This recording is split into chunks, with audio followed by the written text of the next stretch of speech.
Hello दोस्तों, Purvanchal career classes के इस ऑनलाइन प्लेटफॉर्म पर आप सभी का स्वागत है।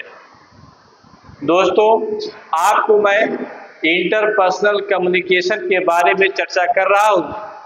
उसी के क्रम में आज का हमारा अगला लेक्चर है जो संगठन पर आधारित है। देखिए, लिखा है कि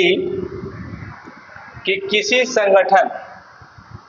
संगठन में फीडबैक विभिन्न स्रोत से हो सकता है। इसका मतलब है किसी संगठन में जो प्रतिपुष्टि आती है उस संगठन के कर्मचारियों की, तो उसके लिए विभिन्न स्रोत हो सकते हैं। अब कैसे विभिन्न स्रोत हो सकते हैं मित्रों? जैसे कोई कंपनी है, वह सेवा दे रही है। जब वह सेवा दे रही है तो बहुत सारे लोग उसके सेवा को क्या कर रहे होंगे, ले रहे होंगे। यदि मान लीजिए कोई एक कंपनी है, बिस्किट बनाती है और बिस्किट खाने वालों की संख्या ज़्यादा है, तो सबसे पहले हमको जब फीडबैक लेना है तो हमको प्राप्त करना पड़ेगा जो उस बिस्किट का उपभोग कर रहे हैं, यानी जन समुदाय से, या जो सेवा प्राप्त करता है जिसको हम बिस्किट क्या कर रहे हैं, बेच रहे हैं। तो वही लिखा है, इसमें कोई संगठन अपने ग्राहकों यानी ग्राहक जो बिस्किट खा रहे हैं उससे एवं सेवा प्राप्तकर्ता से फीडबैक प्राप्त कर सकता है। कैसे करेगा?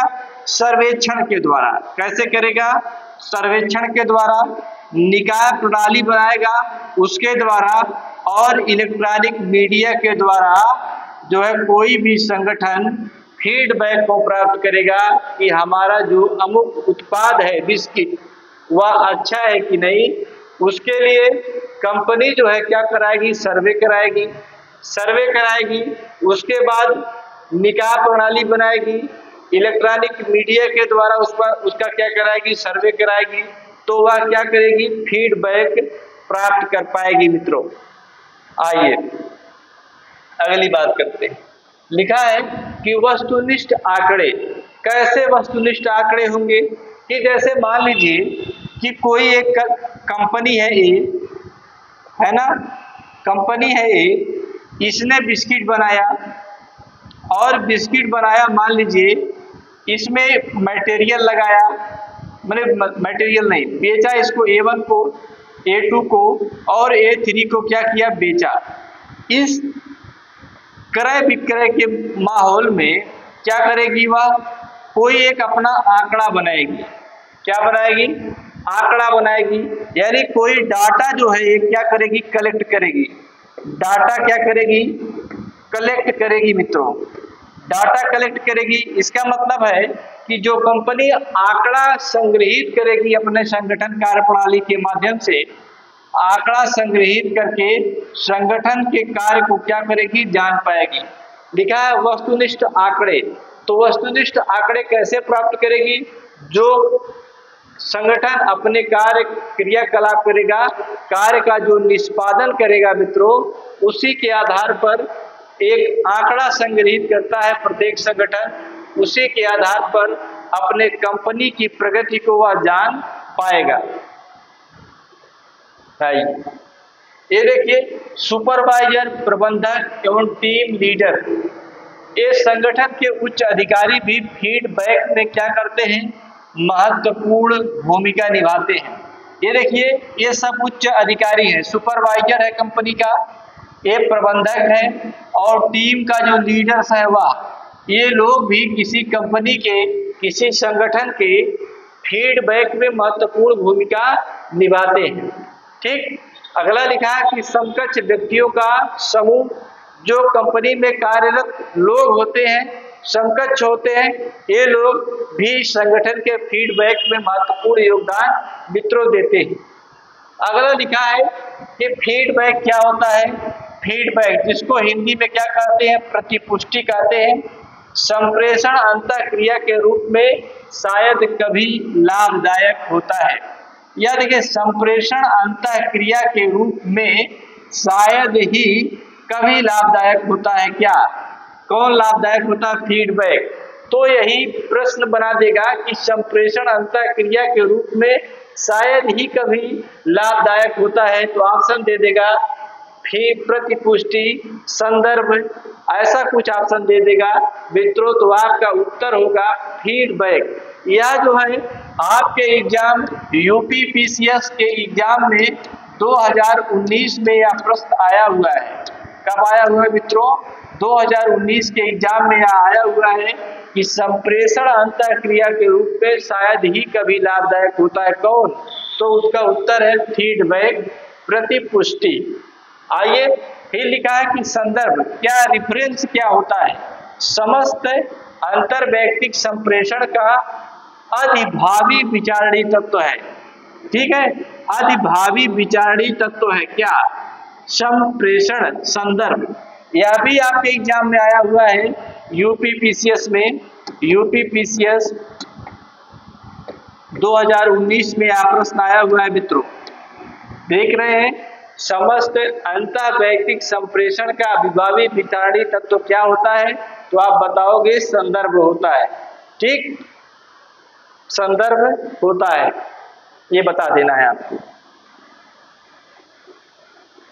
आइए देखिए, किसी समूह या संगठन में संप्रेषण के प्रमुख कार्य क्या होते हैं?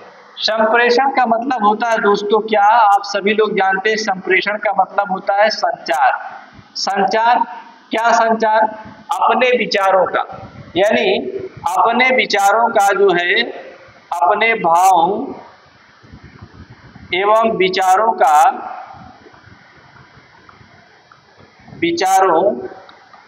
संचार। कहां से कहां तक संचार देखना है? एक व्यक्ति से दूसरे व्यक्ति, एक व्यक्ति से दूसरे व्यक्ति या समूह में, ऐसा होता है संचार। अब इसके लिए क्या होना चाहिए? फीडबैक आना जरूरी है। लिखा है कि किसी समूह, किसी ग्रुप या ऑर्गेनाइजेशन में कम्युनिकेशन के प्रमुख कार्य क्या है? ठीक, तो इसमें लिखा है कि यह सदस्यों के व्यवहार को क्या करता है? नियंत्रित करता है। मित्रों, आप इसको बता सकते हैं कि जो संप्रेषण होता है किसी संगठन में व्यवहार को नियंत्रित करता है। जो सदस्य वहां पर कार्य कर रहे हैं, यदि उन लोगों के बीच प्रभावी कम्युनिकेशन है, अच्छा कम्युनिकेशन है मित्रों, तो उस संगठन की दक्षता उतनी ही ज्यादा होगी, उस कंपनी की दक्षता उतनी ही ज्यादा होगी। जब कोई भी कर्मचारी आपस में तालमेल से काम करेगा तो प्रभावी निष्पादन क्या होगा? ज्यादा होगा मित्रों। तो वही चीज लिखा है, यह सदस्यों के व्यवहार को क्या करता है? नियंत्रित करता है। यह अभिप्रेरणा, क्या लिखा है? अभिप्रेरणा को क्या करता है? बढ़ावा देता है। कौन? संप्रेषण। अभिप्रेरणा का मतलब होता है मोटिवेशन। क्या करता है? मोटिवेशन को क्या करता है? या बढ़ाता है। अच्छा देखिए कि जब प्रभावी कम्युनिकेशन होगा, इफेक्टिव कम्युनिकेशन होगा मित्रों, तो जो है एक व्यक्ति दूसरे व्यक्ति से मिलजुल करके रहेगा, और उनको जो है जब मिलजुल करके रहेगा तो खुशनुमा माहौल भी बना रहेगा कंपनी का या संगठन का। तो एक दूसरे से वे क्या होते रहेंगे? मोटिवेट होते रहेंगे। यह अभिप्रेरणा को बढ़ावा देता है। दूसरी बात इसके लिए लिखी गई है, लिखा है कि यह भावनाओं को संवेगात्मक अभिव्यक्ति का अवसर प्रदान करता है। यह भावनाओं को संवेगात्मक अभिव्यक्ति का अवसर प्रदान करता है। कौन? संप्रेषण। ठीक, अगला लिखा है कि यह निर्णय लेने को सहज बनाता है। निर्णय लेने को क्या करता है? या सहज बनाता है। अब देखिए, जब किसी संगठन में बहुत सारे लोग मिलजुल करके रहेंगे, मिलजुल करके आपस में बात करेंगे और एक दूसरे को समझेंगे, तो वे काम जब करेंगे तो मिलजुल करके ही करेंगे। जब मिलजुल करके करेंगे तो कोई निर्णय लेना होगा तो वे आसानी से निर्णय को क्या करेंगे? ले लेंगे। ठीक, आइए नेक्स्ट बात लिखा है अधीनस्थ। अधीनस्थ का क्या मतलब है मित्रों? सबऑर्डिनेट। ये क्या है अधीनस्थ? ये देखिए, ये भी अपने उच्च अधिकारियों के संबंध में ऊर्ध्व प्रतिपुष्टि देते हैं। ऊर्ध्व प्रतिपुष्टि देते हैं, इसका मतलब क्या? ये देखिए, मैंने एक आपको बताया था इस तरीके का डायग्राम मैंने बनाया था। मैंने यहाँ बताया था कि एक वो होता है, इस तरीके का बताया था, ये कुछ बताया था मैंने। अब बताइए, अब ये जो है इधर है क्या, और एक इधर है। अब देखिए, इनके बीच में इसको कहते हैं ऊर्ध्व, ठीक है, इसको कहते हैं ऊर्ध्व। जब जो निचला कर्मचारी मान लीजिए पी, क्यू और आर, यहाँ आर है, पी क्यू आर, पी कोई बात दे रहा है किसको? ओ को, और वो किसको दे रहा है? आर को दे रहा है। तो जब ये क्या है, ये अधीनस्थ है। पी किसका अधीनस्थ है? ए क्यू का। और क्यू किसका अधीनस्थ है? आर का। क्यू किसका अधीनस्थ है? आर का। और आर किसका है? ए। यानी बात सबसे शीर्ष पर है और सब एक दूसरे के क्या है? अधीनस्थ है। तो जब कोई अधीनस्थ कोई सूचना देगा, प्रतिपुष्टि देगा मित्रों, तो उसे क्या कहेंगे? ऊर्ध्व प्रतिपुष्टि कहेंगे। तो आपसे अगर प्रश्न बना करके पूछ देगा कि एक कंपनी है, उसका निचला कर्मचारी अपने बॉस को, अपने उच्च अधिकारी को प्रतिपुष्टि करता है, वह किस प्रकार की प्रतिपुष्टि है? ऊर्ध्वगामी प्रतिपुष्टि है, अधोगामी प्रतिपुष्टि है, डायगोनल प्रतिपुष्टि है, आरेखी प्रतिपुष्टि है। कौन सी प्रतिपुष्टि है मित्रों? तो आप बताओगे क्या? ऊर्ध्व प्रतिपुष्टि है, जिसे कहते हैं वर्टिकल फीडबैक। ठीक है, आइए अब देखिए, फीडबैक का प्रभाव प्रतिपुष्टि के अनुसार अलग अलग हो सकता है। ये बात लिखा है, फीडबैक का प्रभाव प्रतिपुष्टि के आधार पर अलग अलग हो सकता है। यह कैसे अलग अलग हो सकता है? प्रतिपुष्टि यदि मान लीजिए फीडबैक आपने दिया कि अलग अलग कैसे हो सकता है? मान लीजिए कोई भी व्यक्ति, आप एक ही कक्षा में मैं पढ़ा रहा हूँ, मेरी कक्षा में कुछ बच्चे बैठे हुए, एक व्यक्ति, मैं किसी व्यक्ति से प्रश्न किया, किसी बच्चे से, तो 2-4 बच्चे लेकर के प्रश्न का उत्तर मेरे पास आए। कुछ लोगों ने सही लगाया, कुछ लोगों ने गलत लगाया। मैंने जो सही लगाया उसको कहा कि सही लगा दिए हो, वेरी गुड, ठीक। तो बेचारा, उसको क्या मिला? उसको प्रतिपुष्टि मिल गई सकारात्मक। लेकिन यदि मैं दूसरे को कहा कि तुम लगा नहीं पाए, तुम गधे हो, तुम्हें कुछ आता नहीं, उसको नकारात्मक प्रतिपुष्टि मिला। यदि मैं उसको कह देता कि बच्चे तुमने कोशिश किया और तुमको और कोशिश करने की जरूरत है, अच्छा किए हो, फिर यह भी जो है उसको क्या करता? उसको प्रतिपुष्टि करता, मोटिवेट करता कि हमारे सर ने, मेरा प्रश्न गलत हुआ था, फिर भी उन्होंने मुझे डांटा नहीं। वह मुझसे कनेक्ट होता बच्चा, और जब वह कनेक्ट हो जाता तो मैं उसकी कमियों को आसानी से क्या करता? जान पाता, और उसकी कमियों को मैं दूर कर देता। तो इस प्रकार है लिखा है कि फीडबैक का प्रभाव प्रतिपुष्टि के अनुसार अलग अलग हो सकता है, जो मैंने आपको बताया। आइए ये देखिए, अब लिखा है कि प्रतिपुष्टि, रचनात्मक प्रतिपुष्टि क्या होती है? यह जानकारी एवं मुद्दों पर केंद्रित होती है। किस पर केंद्रित होती है मित्रों? यह जानकारी, इंफॉर्मेशन, और जो मुद्दा है आपका उस पर केंद्रित होती है। यहाँ पर एक बात और लिख लीजिए, यह किस पर होती है? अवलोकन पर। अवलोकन पर केंद्रित होती है, यानी ये 3 बातों पर केंद्रित होती है। एक तो जानकारी, एक मुद्दा, और एक क्या? अवलोकन। एक क्या हो जाएगा? अवलोकन। 3 प्रकार की बात वहां पर है कि जो रचनात्मक फीडबैक होगा उसमें 3 बातें हैं, एक जानकारी है, एक मुद्दा है, एक अवलोकन। अब ये देखिए कि जो रचनात्मक फीडबैक है वह कितने प्रकार का होता है? तो रचनात्मक फीडबैक जो है ये 4 प्रकार का होता है। कितने प्रकार का होता है? 4 प्रकार का। कौन कौन सा? एक लिखा है नकारात्मक फीडबैक, नकारात्मक प्रतिपुष्टि लिखी है। एक लिखा है सकारात्मक, सकारात्मक प्रतिपुष्टि यहाँ लिखी हुई है। एक लिखा हुआ है नकारात्मक प्रतिपुष्टि अग्रेसित करना, ये लिखा हुआ है। ठीक, एक लिखा है सकारात्मक प्रतिपुष्टि क्या करना? अग्रेसित करना, ये आपको लिखा गया है। अब देखिए नकारात्मक प्रतिपुष्टि क्या होती है। कर्मचारी, मान लीजिए कोई भी कर्मचारी किसी कंपनी में काम करने लगा, किसी संगठन में काम करने लगा, पिछला काम उसका अच्छा नहीं है, पिछला जो काम किया है उसका क्या है? अच्छा नहीं है। तो पिछला काम जब उसका नहीं है तो अगला काम करने के लिए उसको क्या कहेंगे हम? उसको सुधरने के लिए मैं उसको कहूंगा कि भाई सुधर जाइए आप, नहीं तो अगली बार आप कंपनी से चले जाओगे बाहर। तो इसका मतलब ये हुआ मित्रों कि उसको सुधरने के लिए बातें कही जाएंगी, सुधरने के लिए सूचना दी जाएगी। इसका मतलब है, थोड़ा टेक्निकल टर्म में आ जाइए तो इसका मतलब है कि सुधारात्मक टिप्पणी की जाएगी। तो बात वही लिखी है कि कर्मचारियों का पिछले व्यवहार में सुधारात्मक टिप्पणी के रूप में इसको क्या किया गया? देखा गया है। यह किस पर केंद्रित है? या पिछले व्यवहार पर केंद्रित है मित्रों। नकारात्मक प्रतिपुष्टि किस पर केंद्रित है? कर्मचारी के पिछले व्यवहार पर केंद्रित है।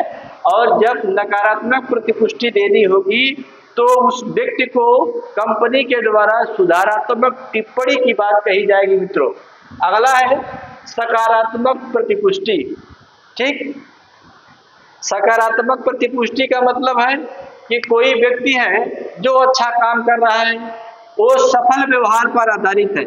इसका मतलब यह ऐसा कर्मचारी है जो काम अच्छा कर रहा है, उसे हम भविष्य में अच्छा करने के लिए उसको क्या कहेंगे? उसको इंफॉर्मेशन करेंगे, भविष्य में उसको अच्छा बने रहने के लिए सलाह दिया जाएगा। तो यही बात है कि सफल व्यवहार के आधार पर यह लाभदायक परिणाम हो सकते हैं या भविष्य में जारी रखा जाना चाहिए। हम कंपनी के मोहन नामक व्यक्ति से कहेंगे कि मोहन, आपका काम बड़ा अच्छा है और मैं चाहता हूं कि आप जिस प्रकार इस साल अच्छा काम किए हैं उसी प्रकार अगले साल भी अच्छा काम करिएगा।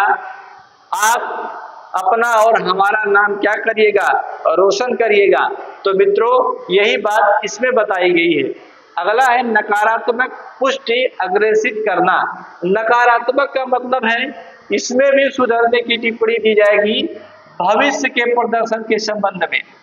सुधरने की टिप्पणी है, सुधारात्मक टिप्पणी है, या भविष्य में अच्छा करिएगा, नहीं तो आप आउट हो जाइएगा कंपनी से। तो ये नकारात्मक पुष्टि अग्रेसित करना, ये बात हो गई। फिर सकारात्मक पुष्टि अग्रेसित करना, कर्मचारी को आगामी व्यवहार पर केंद्रित रहने का सुझाव यहाँ पर दिया गया है। तो इस प्रकार आप जान रहे हैं मित्रों कि रचनात्मक प्रतिपुष्टि 4 होती है। एक नकारात्मक प्रतिपुष्टि, एक सकारात्मक प्रतिपुष्टि, एक नकारात्मक पुष्टि अग्रेसित करना, एक सकारात्मक प्रतिपुष्टि अग्रेसित करना। इसमें कौन कौन से टर्म होते हैं, क्या क्या होता है मित्रों, मैंने शार्ट में आपको लिख दिया है। इसको आप पढ़ेंगे तो आपको निश्चित ही आपको कंठस्थ हो जाएगा, क्योंकि इसमें बहुत सारी फालतू बातों को मैंने लिखा नहीं है। ठीक है, आइए ये देखिए प्रशंसा। प्रशंसा क्या है भाई? आ जाता कि भाई प्रशंसा, फला व्यक्ति का प्रशंसा हो गया, प्रशंसा करता है वह आदमी, वह अपने स्टाफ की प्रशंसा करता है। तो प्रशंसा क्या है? इसमें फीडबैक के अंतर्गत व्यक्ति के संबंध में सकारात्मक टिप्पणी की जाती है। इसमें क्या किया जाता है मित्रों? सकारात्मक टिप्पणी की जाती है कि आप मोहन हो, क्या हो आप? मोहन नामक एक व्यक्ति है और किसी कंपनी में यह काम कर रहा है, तो इसका जो बॉस है, किसका? मोहन का जो बॉस है मित्रों, ये कह रहा है कि मोहन भैया आप बहुत अच्छे हो, आप बहुत अच्छा काम करते हो, आपका व्यवहार बहुत अच्छा है। इसका मतलब है उसमें कोई निगेटिव बात नहीं वह बोल रहा है बॉस, कह रहा है कि आप बहुत व्यवहार कुशल हो, आपसे आपका स्टाफ बड़ा खुश रहता है, आपका जो काम करने का दर है बहुत अच्छा है, आप इसी तरीके से काम करते रहोगे तो हमारा स्टाफ, हमारी कंपनी बहुत आगे जाएगी और आपके निर्देशन में हम बहुत ऊंचाइयों पर पहुंचेंगे। तो यह क्या है? सकारात्मक टिप्पणी है मित्रों। और यही सकारात्मक टिप्पणी किसी भी व्यक्ति की प्रशंसा का क्या बनती है? माध्यम बनती है। इससे कर्मचारी का, अब जिसका आप प्रशंसा करोगे उसका क्या बढ़ेगा? आत्मविश्वास बढ़ेगा। और जब किसी व्यक्ति का आत्मविश्वास मित्रों बढ़ता है तो वह और व्यवहार और काम करने के लिए दृढ़ प्रतिज्ञ हो जाता है और किसी काम से वह डरता नहीं है, बल्कि किसी भी काम को वह हंसते हंसते करना स्वीकार करता है और अपने काम पर हमेशा तटस्थ रहता है, समय का पाबंद रहता है, समय का ध्यान रखता है। ये सब उसके अंतर्गत भावनाएं आ जाती है। आइए अगली बात लिखा है कि प्रभावी संप्रेषण की क्या विशेषताएं होती हैं। इफेक्टिव कम्युनिकेशन का जो क्लास है वह क्या होता है? इफेक्टिव कम्युनिकेशन क्या होता है दोस्तों? संपूर्ण संप्रेषण, प्रभावी संप्रेषण की क्या विशेषताएं होती है? मान लीजिए मैंने कहा कि संप्रेषण वह है जिससे एक व्यक्ति किसी दूसरे व्यक्ति या व्यक्ति समूह को अपनी बातों को आसानी से पहुंचा पाए और अगला व्यक्ति या व्यक्ति समूह फीडबैक दे पाए, तो इसे इफेक्टिव कम्युनिकेशन कहते हैं मित्रों। इफेक्टिव कम्युनिकेशन के लिए 2, 4, 5 बातें हैं जिसको हमें याद रखना चाहिए कि प्रभावी संप्रेषण में संपूर्णता होनी चाहिए। क्या होनी चाहिए मित्रों? संपूर्णता होनी चाहिए, संपूर्णता होनी चाहिए। दूसरी बात, इसमें संक्षिप्तता भी होनी चाहिए। संक्षिप्तता क्या है यह भी बताएंगे। ध्यान और चिंतन यह भी उसमें क्या होना चाहिए? होना चाहिए। अस्पष्टता होनी चाहिए मित्रों। जो हम कम्युनिकेशन कर रहे हैं प्रभावी, उसमें क्या होनी चाहिए? अस्पष्टता होनी चाहिए। अगला है मूर्तता होनी चाहिए। मूर्तता क्या है अब उसको बताएंगे। शालीनता होनी चाहिए मित्रों और शुद्धता होनी चाहिए। ये सब बातें हैं जो इसमें लिखी हुई है। संपूर्णता का मतलब मित्रों क्या कि संचार जो है, कम्युनिकेशन जो है संपूर्ण होना चाहिए। कितना होना चाहिए? संपूर्ण। यानी आधा मैसेज नहीं होना चाहिए कि मुझे कहना है कि रोटी लाओ तो केवल रोटी कह करके मैं रुक जाऊं और लाओ मैं बोलूं ना, तो यह क्या हो जाएगा? अस्पष्ट संचार हो जाएगा, संपूर्ण संचार नहीं है।